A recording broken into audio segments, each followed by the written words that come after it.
내 안에 있는 부정적인 감정, 나에게 가만히 두면 나를 죽이는 것이 되고 남에게 쏟아내면 남을 죽이게 되는데 그럼 어떻게 합니까? 나보고 어떻게 하라는 것입니까? 하나님이 있잖아요. 내 안에 어려운 감정이 들 때마다 화가 나고 불안하고 걱정이 들고 염려가 들고 시기와 질투가 있을 때마다 하나님이 계시잖아요. 하나님은 하나님께 찾아와 이 감정을 쏟아내길 바라시는 것입니다. 지난주 우리는 수련회로 이 요나서 말씀을 한 주 쉬었습니다. 단 한 주, 한 타임을 쉬었는데 느낌상으로는 제 느낌일 수 있어요. 한 달 만에 다시 요나서를 보는 느낌입니다. 잠깐 정리해 봅시다. 물고기 뱃속에서 회개한 요나가 드디어 니느웨로 들어갑니다. 니느웨는 3일을 걸어야 다 걸을 수 있는 큰 성읍이었지만 요나는 단 하루만 성을 돌며 말씀을 외쳤습니다. 이를 통해 우리는 요나의 회개가 하루짜리였고 요나의 결단이 하루짜리였음을 보았습니다. 우리도 우리의 회개와 결단이 그리 오래 가지 않는 것을 보았어요. 마치 여름 수련회 끝나도 이 자리에 많이 오지 않듯이 그 결단이 오래 가지 않아요. 중요한 것은 니느웨의 반응이겠죠. 이스라엘 백성들이 수많은 선지자들을 통하여서 말씀을 들었습니다. 그러나 이스라엘 백성들은 회개하지 않았어요.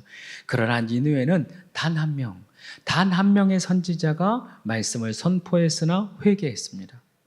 이스라엘은 수없이 반복되는 회개의 메시지를 듣고 또 들었습니다. 그럼에도 불구하고 회개하지 않았죠. 그러나 니느웨는 단 한 번의 회개의 메시지에 순종하여 돌아옵니다.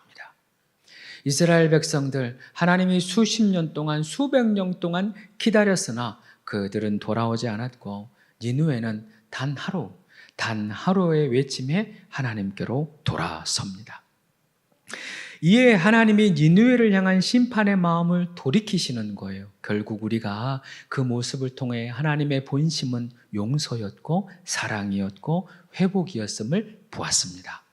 이제 오늘의 이야기로 넘어가게 됩니다. 니느웨가 회개하고 나서 하나님이 돌이키신 그 이후 요나는 어떻게 반응했나? 요나의 반응을 오늘부터 보게 될 것입니다. 오늘의 설교 제목은 요나의 두 번째 기도, 요나의 두 번째 기도입니다. 4장 1절의 말씀 이렇게 시작합니다. 요나가 매우 싫어하고 성내며라고 되어 있습니다. 니느웨 백성들을 심판할 줄 알았는데 하나님이 그 마음을 돌이키셨습니다. 이에 매우 싫어하는 거예요. 불같이 화를 냅니다. 요나가 왜 화를 내는지, 왜 싫어하는지 우리가 이해가 됩니다. 하나님의 본심은 용서였을지 몰라도 요나의 본심은 심판이었어요. 하나님의 본심은 사랑이었을지 몰라도 요나의 본심은 그 땅이 멸망하는 것이었습니다. 어쩌면 요나에게는 지금이 절호의 기회였어요. 그동안 니느웨에게 늘 당하고 살았지 않습니까? 니느웨에게 늘 고통만 당했던 이스라엘이요. 이제 보기 좋게 복수할 수 있었어요. 심지어 하나님이 그 땅을 심판하겠노라고 이미 말씀하셨습니다. 이제 그 말씀을 이루어 주기만 하면 되는 거예요. 그런데 하나님이 그 마음을 돌이키셔서 그 니느웨를 용서해 버립니다. 얼마나 억울하겠어요. 얼마나 답답하겠어요. 얼마나 분이 나겠습니까? 우리도 이런 경험합니다. 여러분 입장을 바꿔서 생각해 봐요.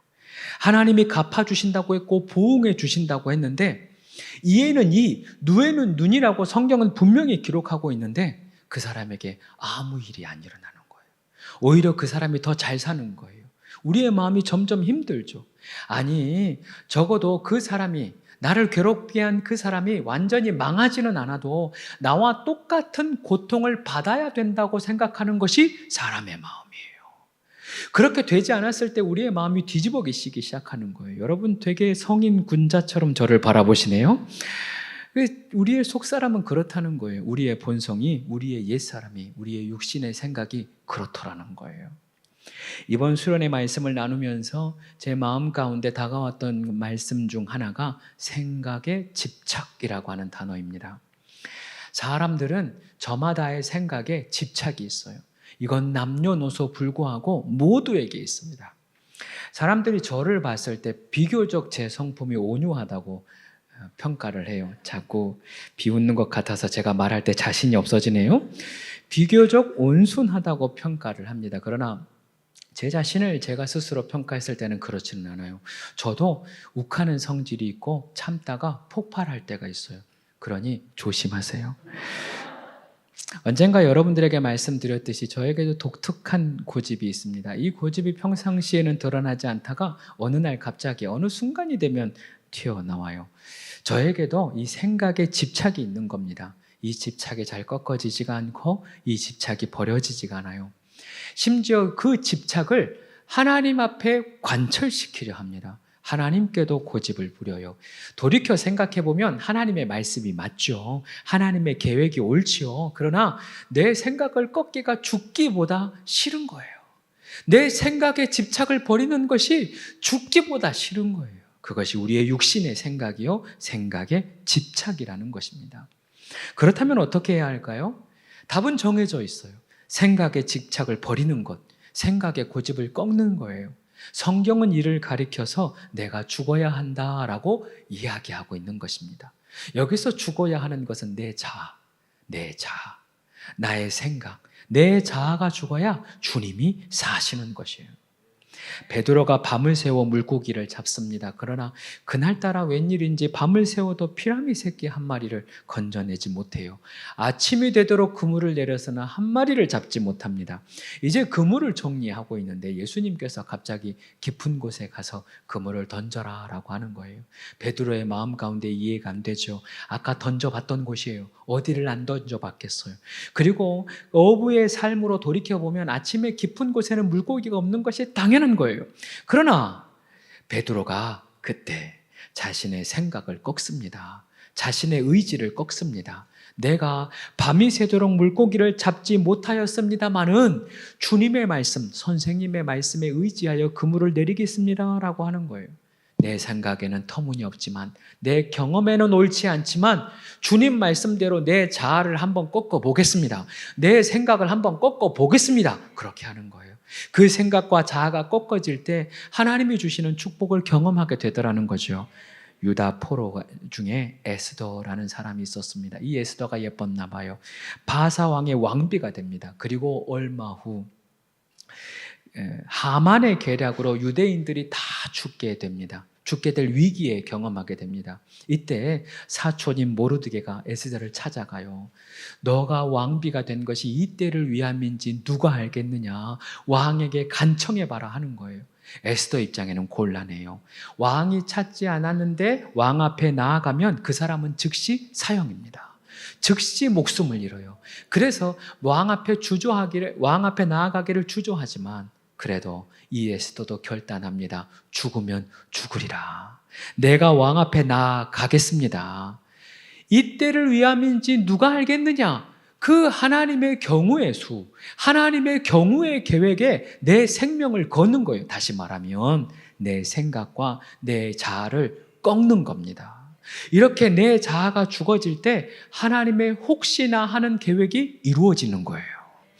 내 자아가 꺾여질 때 하나님의 혹시나 하는 역사와 기적이 나타나는 것입니다. 여러분 기억하세요. 내 생각보다 항상 하나님의 생각이 옳습니다. 내 계획보다 항상 언제나 하나님의 계획이 뛰어납니다. 우리를 향한 하나님의 계획은 언제나 선하시고 언제나 좋으시며 언제나 가장 최고의 계획임을 믿으시기 바랍니다. 그러니 내 생각을 꺾어야 되는 거예요. 내 생각이 꺾어지는 것이 은혜이고 생각의 집착이 꺾어지는 것이 내가 사는 길입니다. 날마다의 삶 가운데 주님이 주신 마음이 있거든 내 생각을 꺾고 주님의 마음을 따라 살아가는 우리가 되기를 축복합니다. 한편 요나가 자신의 감정과 분노를 그대로 하나님 앞에 쏟아내기 시작해요. 2절과 3절 제가 한 번 더 읽습니다. 여호와께 기도하여 이르되 여호와여 내가 고국에 있을 때 이러하겠다고 말씀하지 아니하였나이까. 그러므로 내가 빨리 다시스로 도망하여 싸우니 주께서는 은혜로우시며 자비하시며 노하기를 더디하시며 인애가 크시사 뜻을 돌이켜 재앙을 내리지 아니하시는 하나님인 줄을 내가 알았음이니이다. 여호와여 원하건대 이제 내 생명 거두어 주소서. 사는 것보다 죽는 것이 내게 나음이니이다 하니라고 되어 있습니다. 기도의 내용만 보면 너무 멋져요. 이렇게 아름다울 수가 없어. 온갖 미사오고를 하나님 앞에 다 써서 하나님 앞에 기도하는 것 같지만 실상은 나 그럴 줄 알았다고. 하나님 그렇게 좋아서, 성격 좋아서 좋겠다고. 하나님 그렇게 온유해서 좋겠다고. 나는 죽겠으니 차라리 나를 죽여달라고 그렇게 원망과 불평하는 것입니다. 이 말씀 보니까 요나가 왜 도망했고 왜 불순종했는지 금방 이해가 돼요. 요나가 하나님 처음 말씀하셨을 때, 그러니까 도망하기 전부터 하나님에게 이야기했대요. 하나님 결국 용서해 줄 것 아닙니까? 하나님 결국 용서해 줄 것 아닙니까? 나는 그 꼴은 못 보겠습니다 하고 빠르게 도망갔다고 오늘 이야기하고 있는 것입니다. 방금 전 물고기 뱃속에서 요나가 회개했어요. 그게 첫 번째 기도였거든요. 지금 요나가 두 번째 기도하는데 이 두 번째 기도가 이전의 기도와는 달라요. 하나님께 불평하고 하나님께 비아냥거리고 하나님께 원망을 쏟아냅니다. 너무도 놀라운 것은 하나님이 이러한 불평과 이러한 원망과 분노를 향하여 요나가 기도했다라고 기록하고 있는 거예요. 전혀 놀라지 않는데 여러분 잘 생각해 봐요. 2절의 시작, 여호와께 기도하여 이르되. 아니 어떻게 분노하고 화내는 것이 기도라고 할 수가 있겠습니까? 심지어 대상이 하나님이에요. 하나님께 불평하고 하나님께 원망하는 것이 어떻게 기도가 될 수가 있겠습니까? 그런데 오늘 성경은 그 원망과 그 불평이 하나님을 향한 기도다, 하나님을 향한 기도다라고 말씀하고 있는 것입니다. 여러분, 그동안 우리는 하나님께 불평하거나 원망하면 안 된다고 배웠어요. 또한 그게 맞아요. 하나님께 불평하고 원망하면 안 됩니다. 그러나 때로 하나님께 불평하고 하나님께 원망하는 것 자체를 하나님은 받아주실 때가 있어요. 그것마저도 기도다, 그것마저도 나를 향한 기도다라고 받아주실 때가 있는 것입니다. 저와 아내가 결혼 초기에 잘 싸움이 안 됐어요. 왜냐하면 제가 성격이 좋아서가 아니라 제가 싸움 날 것 같으면 말을 안 해. 얼마나 답답하겠어요. 싸움 날 것 같으면 내가 미안하다고 해요. 얼마나 또 답답하겠어. 그 말 똑같이 당신 착해서 좋겠네 아주 그냥. 그런 싸움이 안 돼. 제가 참고 넘어가면 괜찮다고 생각했어요. 내가 참고 싸움이 안 나는 것이 평강이라고 생각을 했어요. 그러나 이것은 오해입니다. 착각입니다. 오히려 이것이 부부 사이를 더 어렵게 만들고 깊은 골을 만들어요. 내 감정과 내 생각을 표현하는 것이 상대방에게 예의예요. 서로에게 자신의 생각을 건강하게 말하는 것이 중요합니다. 화내라는 게 아니에요. 날마다 싸우라는 게 아니에요. 오해하지 마세요. 우리 날마다 싸우는 게 잘하고 있는 거구나. 그런 게 아니에요. 내 감정을, 내 마음을 온전히 건강하게 바르게 잘 전달하는 게 필요하다는 거예요. 자녀들도 마찬가지입니다. 사춘기 자녀들이 늘 부모와 다퉈요. 무엇 때문에 다투나? 자녀들이 말을 안 한대. 어떤 생각을 하는지 어떤 감정을 하는지 도무지 알 수가 없는 거예요. 뭘 물으면 몰라요. 뭘 물으면 글쎄요. 뭘 물으면 몰라요. 대답을 안 해요. 그런데 그게 솔직한 마음이에요. 자기가 자신의 마음을 모르는 거예요. 자신의 생각을 잘 모르기 때문에 그냥 모른다고 하는 거예요. 그런데 이 말하지 않는, 대화하지 않는 이 골 때문에 점점 깊어지고 단절되더라는 거예요. 어느 날은 이 감정들이 폭발합니다. 아빠가, 엄마가 나에게 해준 게 뭐야? 엄마가, 아빠가 교회 다니고 기도한다고 해서 나를 얼마나 사랑해줬어? 이렇게 쏟아내는 감정들이 있는 거예요. 미안해요. 여러분에게 상처를 줘서. 그러나 그러한 말 자체가 이제 대화의 시작인 거예요.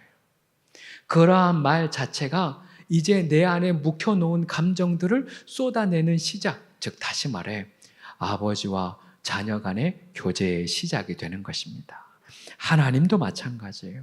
때로는 우리는 하나님이 벌할까 봐 두려워서 내 마음을 온전히 말하지 못할 때가 있어요. 하나님이 내 불평 들으면 나 혼내지 않을까 싶은 마음에 하나님께 온전히 솔직하게 내 마음을 말하지 못할 때가 있어요. 하나님이 아버지신데, 나를 모든 걸 품어주시는 아버지신데 다 말하지 못할 때 하나님 마음은 오죽하겠습니까?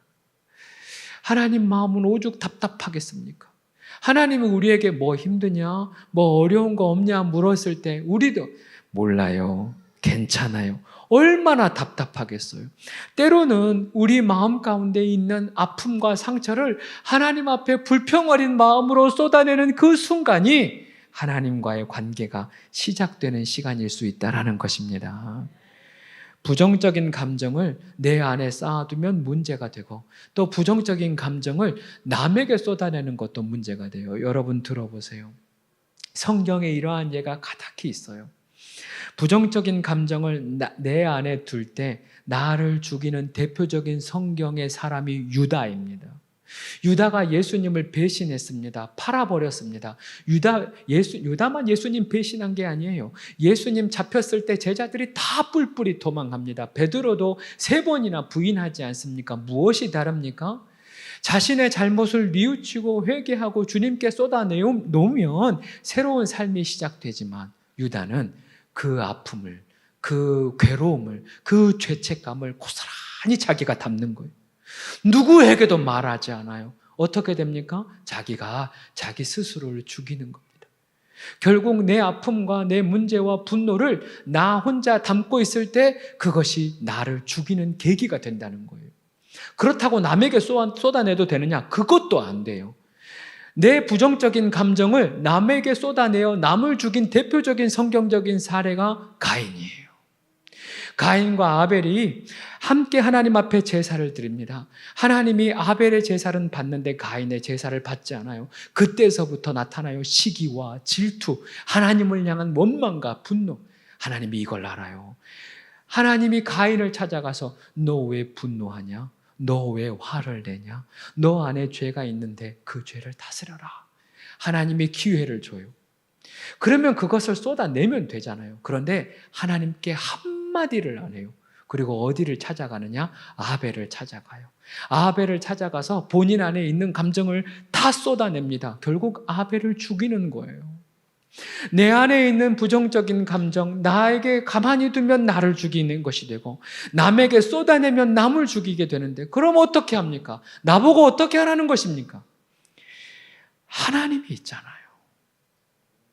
내 안에 어려운 감정이 들 때마다 화가 나고 불안하고 걱정이 들고 염려가 들고 시기와 질투가 있을 때마다 하나님이 계시잖아요. 하나님은 하나님께 찾아와 이 감정을 쏟아내길 바라시는 것입니다. 그러한 성경의 이야기도 충분히 많아요. 야곱이 형을 만나기 전 야복강을 건너야 되는데 형 만나면 나는 어떻게 되나? 혹여나 나에게 해코지 하지 않을까? 나 죽지 않을까 싶은 두려움이 쏟아져요. 그 두려움 때문에 천사와 씨름하는 것입니다.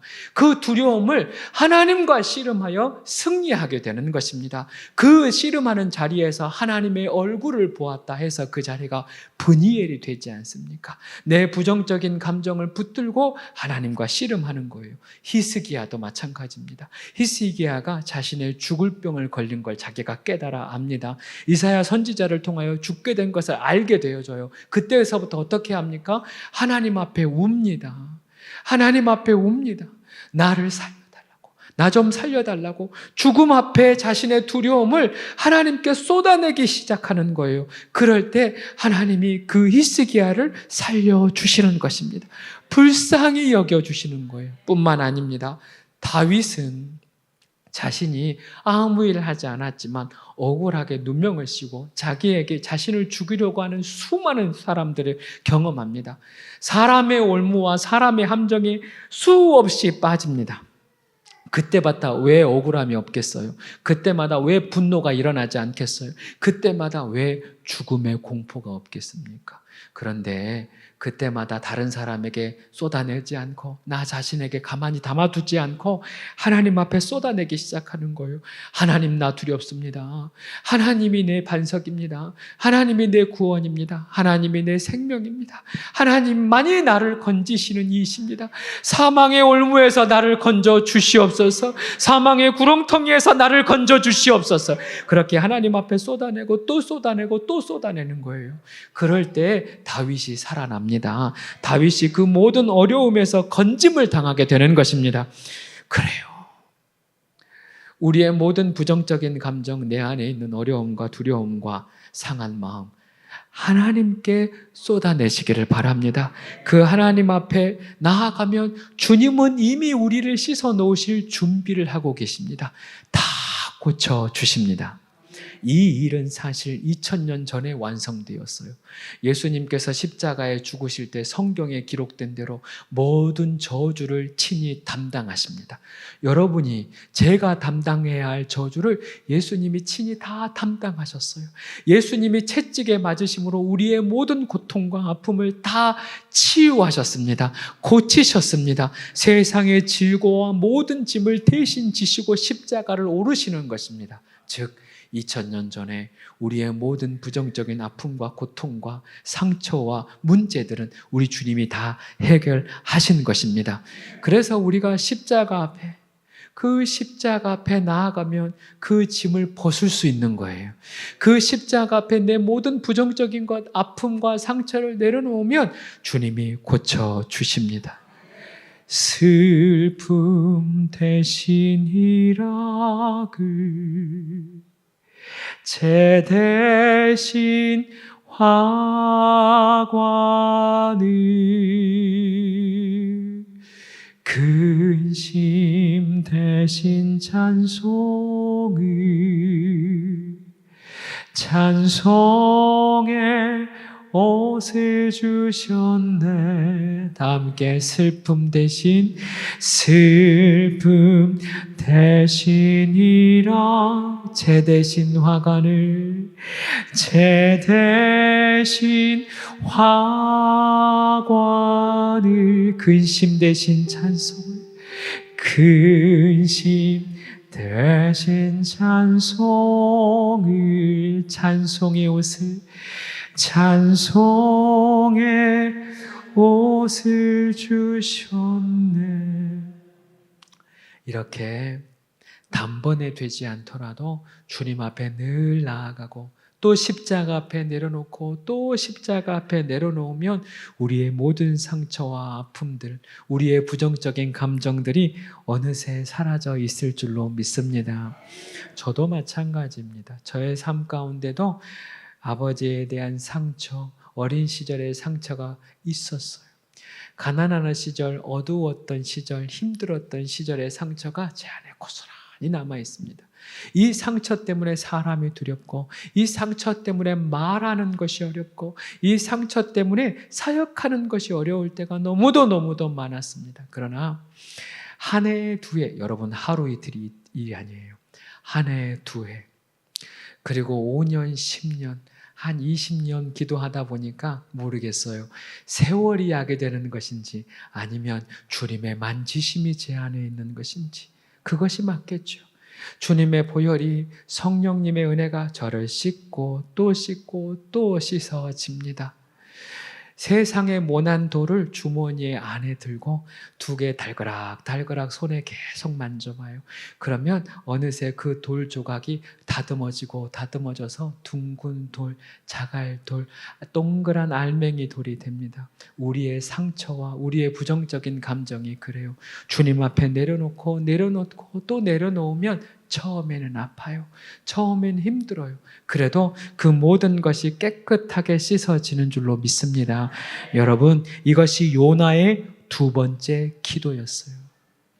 하나님께 회개와 간구의 기도가 첫 번째였다면 두 번째는 아이러니하게도 하나님께 불평하고 불만을 쏟아놓고 원망을 쏟아내는 기도가 요나의 두 번째 기도였습니다. 우리에게도 때론 이 기도가 필요합니다.